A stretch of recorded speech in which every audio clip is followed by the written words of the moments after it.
Hello everyone, this is Dr. Apar from India. I am a yoga and naturopathy physician, and I'm passionate about knowing the practice of naturopathic medicine across the world.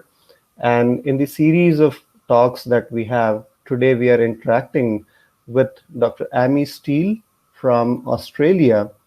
Dr. Amie is a naturopath and a senior research fellow in the Australian Research Centre for Complementary and Integrative Medicine, the University of Technology, Sydney. She has attracted more than $1 million research fundings in the last couple of years and holds editorial appointments for a number of journals.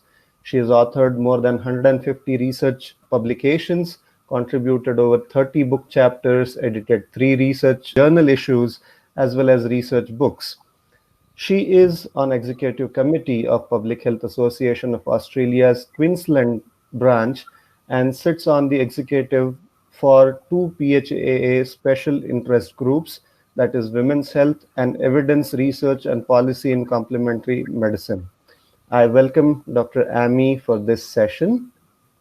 Thank you, Dr. Apar. And we will just jump into the questions now. Dr. Amie, can we know what brought you to naturopathic medicine? Because that is something that all of us would like to know. Well, from a very, very young age, I wanted to be a doctor. And in my teenage years, I discovered that you could be a doctor with natural medicines, and that inspired me. So from the age of about 15, that was what I wanted to do. And I worked towards that from that age. So yeah, it was because I wanted to help people. I wanted to make them feel better. Wanted to help them with their health, and I wanted to be able to do that with natural medicines. That's wonderful. So how is it in Australia? There are few countries across the world where naturopathic medical practice is very well regulated, and there are structured programs for naturopathic medicine. So we would like to know what is the kind of education curriculum and what kind of naturopathic schools are there out there in Australia? Okay, so naturopathic education in Australia has been going through a very slow transition over the last 20 years. Currently, you have to have a bachelor degree, which is a 4-year degree in Australia, done through a university or equivalent, to become a naturopath. Historically, there's been other courses that have been diploma courses for 2 or 3 years. Some of them were 4 years in quite a few years ago. And so there are naturopaths who are currently in practice who also studied and qualified with the different levels of qualification and different types of qualification. But now our current students and recent graduates all have to have bachelor qualifications to practice as a naturopath. Well, that's, I think, very similar in India as well, because we have had different kinds of curricula, but now we have a 5.5-year medical program in naturopathy and yoga. So what is the content of a naturopathic, degree program that you're talking about? What do you learn in the program that we offer? Well, of course, there's clinical sciences and biosciences. So you learn about the body, how it works, biochemistry and chemistry. You learn about diseases and how they present and how they progress through the body. You learn about how conventional medicine manages a lot of those health conditions, maybe not in great detail, but you learn about that as well. So there's a core health science component, and in fact, they are often called Bachelor of Health Science with a specialization in naturopathy. So beyond that, then the naturopathic specific content, I guess you would say, is there's naturopathic diagnostics, where you learn both conventional mainstream pathology tests, such as how to interpret general blood tests, but also functional pathology testing, how to interpret more of the applied blood tests and urine and stool tests that a naturopath might access. You also learn about some traditional diagnostic techniques like nail, tongue, and iris analysis. So there's the diagnostic component. And then there's treatments, which very consistently, largely proportion are herbal medicine and nutritional supplements and dietary practice, but also will include some other electives, and that could be hydrotherapy, it could be massage or body work, it could be all number of things. And of course, underpinning all of that in the first year and feeding all the way through is training in naturopathic philosophies and principles and how to apply those to all of the knowledge that they learn throughout their course. I think, again, a very similar structure that we have, but this is more structured in India, where we have no electives in the bachelor's. Rather, we have more of a structured program where we learn the basic medical sciences and then go on to learn. The only difference, I believe, is addition of yoga here in the curriculum, which you don't have. No. But we do have, but naturopaths do prescribe yoga to their patients and other mindfulness, mind-body kind of interventions. It might be Asian medicine like Qigong or Tai Chi, but a lot of yoga and meditation is prescribed by naturopaths. They're just not taught to use it themselves or teach or use it as a therapy with their patients themselves as part of their naturopathic curriculum. You were just mentioning about the philosophy and principle. Just curious if there are some differences in the philosophy or principles that we learn in naturopathic medicine across continents. So if you can elaborate on what is the principles on which the naturopathic practice is based in Australia. You're going to test my memory. We've got the 10 core principles, I guess. So it's, first do no harm, doctor as teacher, you treat the person, not the disease, you treat the cause, not the symptom, prevention is better than cure. I'm going to forget them all now. Actually, maybe is that all of them? Oh goodness, I can't remember. Anyway, they're the basic principles that we practice under. And I'm sure I've forgotten one. And then from a philosophy's perspective, some of those other philosophies is about the healing power of nature. I knew I forgot one. And so working within those and actually applying those, understanding other aspects such as therapeutic order, working with the most gentlest intervention first and building into more extreme interventions, those kinds of things. Treating the underlying cause, you actually need to build things up as well. So they're the sort of principles and philosophies. There's a lot more that are in the curriculum. They do an entire subject on it.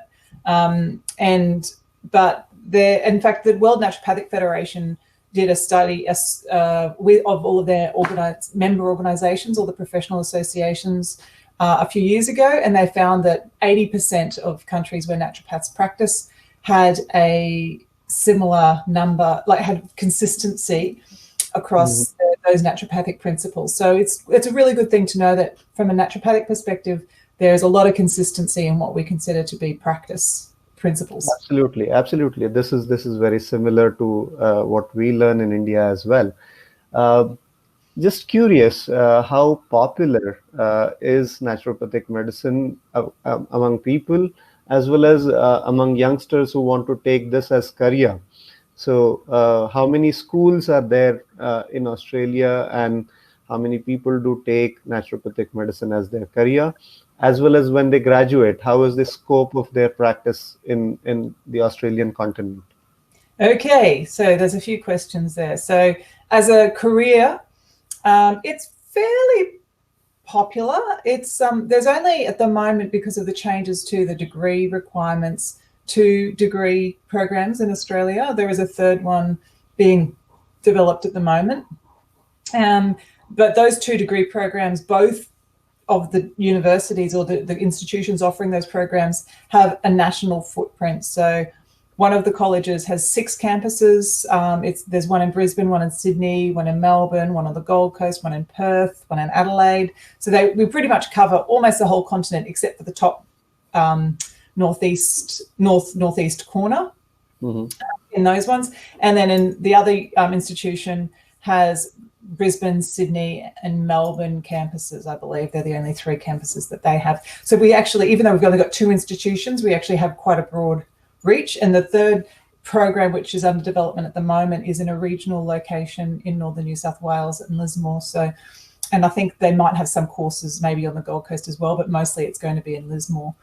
So we actually have, even though we've only got a small number of institutions, we have quite a broad reach. I don't know the exact numbers or certainly the third university is not running courses yet, but previous of the other two, I know that one of them has got about 5,000 students. Oh, okay. So it's got we've got quite a lot now. Not they're all in different areas of qualification of the progression. There has been some changes to the political climate that has been a little bit challenging for some naturopathics, for the naturopathic profession, which might be affecting uptake. But from what I can tell, that's in a lot of the areas across health.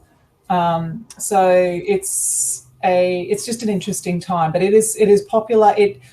Compared to other countries that I go to, it is definitely, we know between 8 and 9% of Australians have visited a naturopath in the last 12 months. So it is that's really fairly popular. well known in the community. A lot of regional areas, small country towns, when you go to the country town, there will be a naturopath either practicing from the pharmacy or in a private practice. So it is not a small health profession. There are other health professions, other non-conventional health professions would be a lot less popular. So aromatherapy, homeopathy, those sorts of professions are nowhere near as common. But we're very similar to osteopathy in our numbers. And then there's much greater use of chiropractic, acupuncture, and yoga and massage in the general population. But we're kind of in the middle there. We're certainly not obscure. And so we've got a good presence. That's really nice to know, across continents, naturopathic medicine is becoming very popular. What kind of health issues do people come to you as naturopaths where they seek help for their health problems, whether it is preventive, whether it is promotive or curative or rehabilitative areas, whether it is the non-communicable diseases? What is the kind of diseases with which naturopaths can be helping in Australia? It's probably more non-communicable diseases and more chronic illness. Not to say the evidence that we have is that naturopaths treat all age groups and have some contact. There's some aspect of the profession has some contact with almost every condition area. It could be substance use, it could be infectious disease, it could be cancer, it could be fertility. A full diversity of conditions is reflected in naturopathic practice, but the most common are non-communicable chronic illness and usually complex cases as well, where there's comorbidities in the same patient and usually some polypharmacy. They're taking a few medications at the same time. So the sort of cases and conditions that naturopaths are looking after are some of the most difficult cases to treat and require a lot of ongoing support, education, lifestyle change, and that's the things that naturopaths are really good at. Coming more specifically about what you do, what is it that you have been doing as the work in your clinics or the research? While introducing, I just told the viewers that you have 150 plus research publications. I have read quite a few of them myself. Could you elaborate on what you do and what are your interest areas in naturopathic medicine? Okay, so I'm no longer in clinical practice because my research is taking up so much of my time, but I was in practice for quite a while, and I was, I guess, in general naturopathic practice, but I had a specific interest in women's health for a period of, the last few years, before I moved into research. But by and large, I was treating the sort of cases that I was just describing. Since I've moved into research, as I said, I do, because I'm in research full time, I actually have a lot of research underway most of the time. I have multiple projects in different stages. Some I'm writing ethics applications to start new ones up. I'm collecting data from other ones. I'm analysing data from different ones again, and then I'm starting to write up or publish the papers from additional ones. So a lot going on at once. But the stuff that probably the naturopaths would be most interested in, the research I do is a lot of it focuses on the profession in Australia and globally. And I do that so that we can answer questions when you go to a politician and you say, you need to think about naturopathy in this context. And they say, well, why would I, who even uses naturopathy in Australia? And I can say, well, between 8 and 9% use them actually. And they use them for these conditions actually. And they're often not telling their doctor about it actually. So that information is really important for keeping, for helping to protect the future of the profession by keeping some boundaries around us and I guess protecting us from people diminishing our role in community, because for a lot of people, they haven't been paying attention. So I do a lot of profession-based research, and some of it as well is describing practice. It's describing what it is that we do, because not because just because it helps us understand for ourselves, and also to share with people like yourself about what it is that practice in Australia looks like, but also means that when we're planning clinical trials and clinical research, we have an idea about where are we going to get what's going to have the most impact. If we just picked a condition that was nationally important, like asthma, and decided that that's a condition that we were going to research because that's what we were interested in as researchers.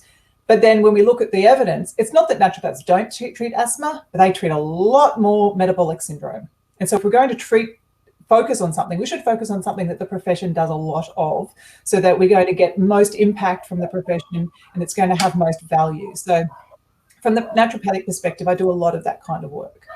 Separate to that though, I also do other work because my master's was in public health. I do a lot of public health and health promotion work. And I do that from I actually go in sort of a bit under the radar as a naturopath in that situation. And I get involved in conversations about public health. That's why I'm on the Public Health Association committees and special interest groups and health promotion. And I'm not that I hide the fact that I'm a naturopath, but I don't go in there representing naturopathy. I just go in there as a health professional who has interest in public health and health promotion. And then as the conversations progress, they find out that I'm a naturopath, but by then it's too late and they can't get rid of me. But so I do other research on preconception care, pregnancy, women's health, that I bring my naturopathic view and lens to, but I don't always highlight the fact that I'm a naturopath in that work. And it's not always about complementary medicine or natural therapies. That's really wonderful to know, having somebody full-time in research, which again is very similar to some of the mentors who probably are friends of you, Dr. Naveen here, Dr. Manjunath from India, who are mentoring research in India. And I'm fortunate to be a part of the research group of the naturopaths in India. So what I would like you to tell us is, you have also been looking at the naturopathic practice across the world, and how was it distributed? You have been in that kind of research as well. So what are the latest trends in naturopathic research and practice, say across the world, and what are the new areas, new avenues that we should be working together on? Well, we've just done actually an audit or a review of the publications produced by naturopaths, the research publications or peer-reviewed publications produced by naturopaths over time. And then we compared that work. It's been accepted at a journal, but it hasn't been published yet, but I can share it with you once it is. And in that work, we looked at the sort of topics that were being covered and the sort of research methods that were being used, and article types that were being produced. And when we compared it with what we know from our international surveys of actual practice looks like, and the sort of treatments used in practice, most commonly sort of conditions treated by naturopathic practitioners in community most commonly. And we found that there is a lot of research area happening in topics like cancer. So we've got some really and excellent researchers doing really good quality contribution to knowledge in the area of cancer, looking at specifically naturopathic topics, but also a bit broadly as well. However, when we looked at the practice patterns of naturopaths, we found that actually cancer is not as commonly treated as digestive issues and mental health issues and immunological complaints, women's health complaints. And so there's a bit of an imbalance there. Not to say we're not doing digestive research. We are doing some mental health research. We are doing some women's health research. But I think we need to look at shifting the focus of the work that the researchers are producing so that we are collecting evidence that helps to support the mainstream, most common naturopathic practice characteristics. There is some clinical trial work happening and some quasi-experimental work happening as well. So observational, naturalistic, case control studies, those kinds of things from a clinical practice, some clinical audits. Probably one of the biggest barriers to undertaking more experimental clinical research is just funding. It's expensive to run a proper clinical trial. Absolutely. And to get for the samples to be strong enough for statistics to be meaningful. And we just don't have, it's very difficult to convince the large funding bodies that are available to fund research for naturopathic care or natural treatments when they just want to fund conventional medicine a lot of the time. Which is why the research that my team and my colleagues working in public health and health services research, that's a contribution that we can also make when you're making the case that actually this is commonly used as a service by this population and we don't know enough about it and we have a responsibility to find out more. And that's where they kind of nest in together. And we're almost at a point now where we've got enough of that baseline evidence in a few countries, at least in countries where there's a lot of research activity, in many of the countries where there's a lot of research activity, to provide that justification, to give us a bit more opportunity to take it to funders. But unfortunately, we also know that funders they're not always just compelled by the evidence. They come at it with their own biases and perspectives as well. Absolutely. So no matter how good a story we have and justification we have based on public use and access and risk and all of those things, they may not agree to fund it anyway because they may just not agree that it needs funding. This is really nice to know. I think I would like to have two questions together. One is, if an Indian naturopath would like to come to Australia and start practicing, how easy or difficult it is, or what is going to be the kind of procedure that they will have to undergo to do so. Second, if I am in India and I still want to associate with you in terms of some work, maybe research, maybe clinical practice, what are the kind of opportunities that I'm looking at? Okay, so to come to Australia and practice, you would need to join a professional association, and it's a good idea to also join our register. We have an independent register that's set up, but it depends on the qualification that you have in India specifically, or the training that you had, because we do know that, as you discussed, there is a little bit of difference in content. We actually do quite a lot of study in herbal medicine and clinical nutritional biochemistry, and we don't cover yoga. And so there's some gaps that need to be filled. It would be the same if I went to India, I'm sure, and tried to practice as a naturopath. I'd need to upskill. And so my feedback from people who, Indian trained naturopaths who've spoken to me, is that there have been some specific skills that they've had to do extra study in to meet the expectations in Australia. So there's that would need to be done, but that opportunity is easily available, and both institutions have really great mapping that they can do to help identify where the gaps are and target the extra training, so you don't have to do an entire degree again. It's just picking up the filling in the gaps. Having so in terms of collaboration, I guess it's just if you've got a topic that you're interested in or a project that you're looking to undertake, and you feel that there's a researcher in Australia who, based on their track record or their areas of interest, can contribute some benefit or help to you, then please I would just reach out to them. And also, if you don't have a particular topic but you'd like to get involved, reach out and offer your help, because that can be really that can be a huge asset. There's a lot of work the naturopathic research community in Australia, and I'm sure also in US, Canada, other countries, and I'm sure it's the same in India. A lot of work that we undertake for the profession that is not funded, and we just do it in the time that we have available. We squeeze in some work time and probably some personal time to get the work done, because we don't have the funding opportunities to do that. And so just like anything, many hands make light work. So the more contributions that we can have from different people, the better. But if you're going to reach out and offer your help, then including in your email information about what your your methodology skills are, or your topic content expertise, that can be really helpful as well. I think that is really nice, and we would love to. There are a lot of budding naturopaths who are interested in research, so I'm sure you will have a lot of helping hands coming in from India as well for the kind of work that you're doing. Yeah. I think there are a couple of other questions that I would like to put together to you. Number one is, what is the most exciting experience that you have had in the journey of being a naturopath or a public health professional or a researcher in this whole area? Number two, all of us have our ups and downs in lives.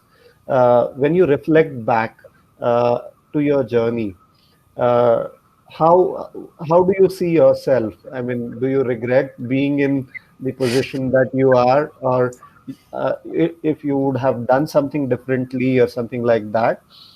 And if there are some lows, what do you do to keep yourself motivated to do some good work in the area? Well, they're two very big questions. What's something exciting? What's something that's happened? I guess, to be honest, the most exciting thing from professionally that I think has happened in the last number of years really has been the formation of the World Naturopathic Federation, and my opportunity to be involved in that process and to support it where I can. And it is just it's almost difficult to put into words how powerful that has been. To meet and make friends with naturopaths around the world. I can pretty much go to any continent in the world, and there is someone who is not just as a colleague, but as a colleague with such shared values and motivations that it's like having a family that you don't see very often.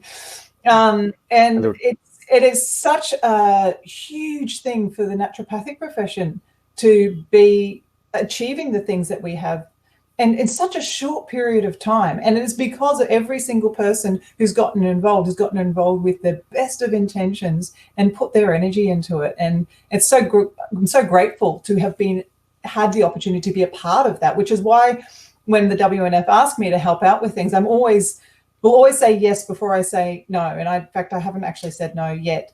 But my first response is to say yes, because it is just so important for the profession, and I can see it at such a high level. And sometimes when you're on the ground in a profession, you're in clinical practice, a policy decision is made that doesn't work in the favor of the profession, or something happens, it's so easy to be affected by that.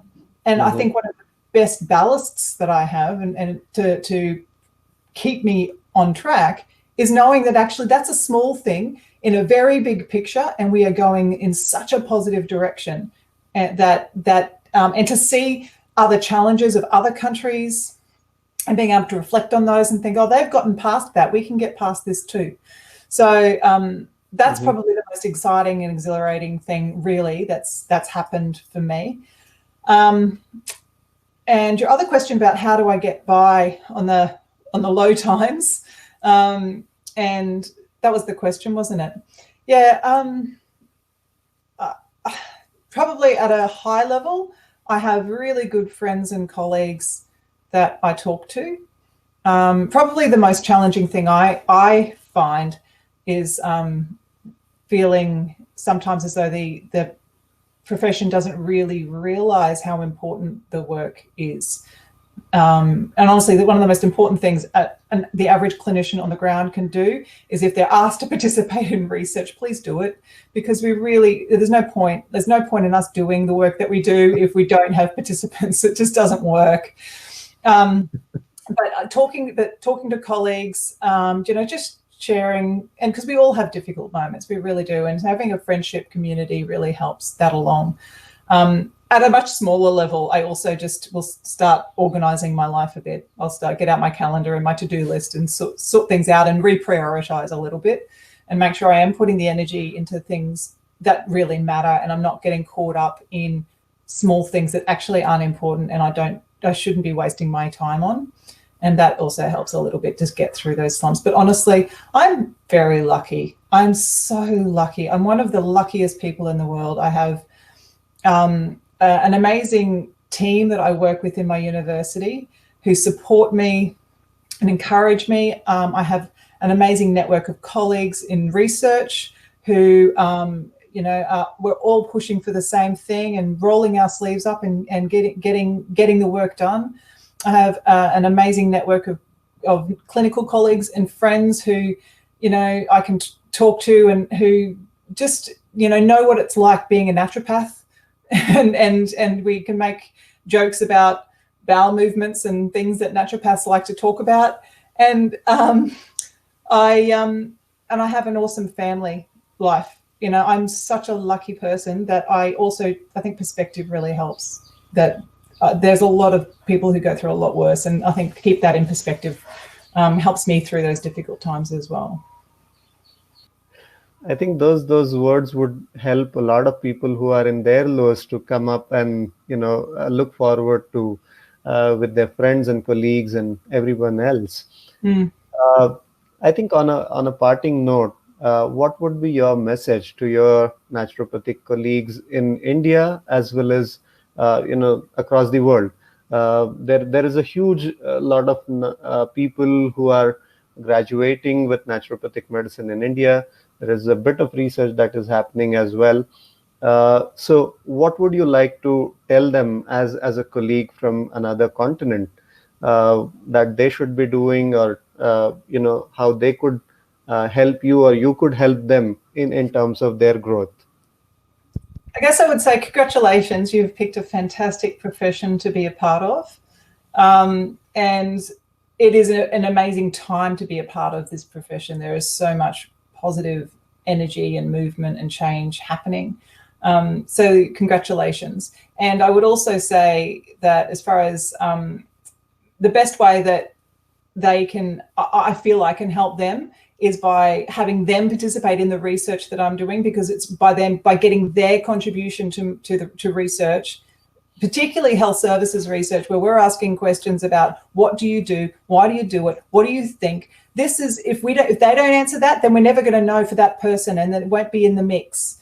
And that for them, honestly, if they did nothing else but contribute to research when it came across their way, and understand the value of it, understand that. And probably the last thing I would say is that you are obviously going to be going out, most of you, into clinical practice. Some of you will be interested in research and other non-clinical roles, but most of you will be in clinical practice. Be aware that you're not just a clinician in practice, you are part of a profession.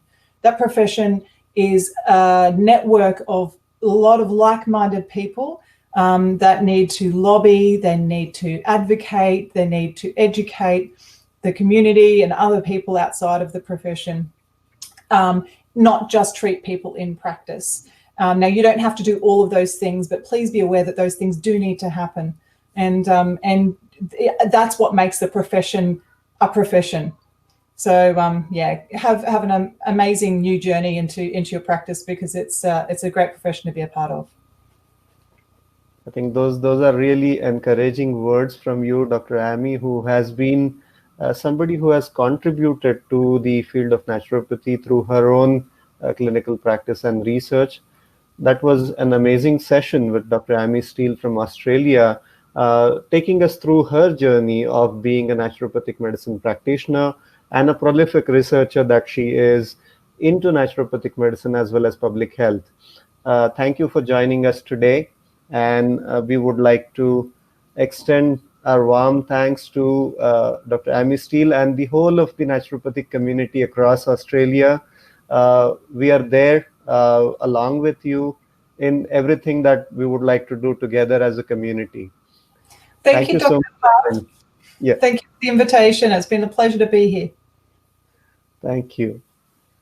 And for my viewers, I come up with these videos interacting with different naturopaths and healthcare professionals regularly on my YouTube channel. So keep following Kalya Health channel. Thank you so much for joining today. Have a nice day.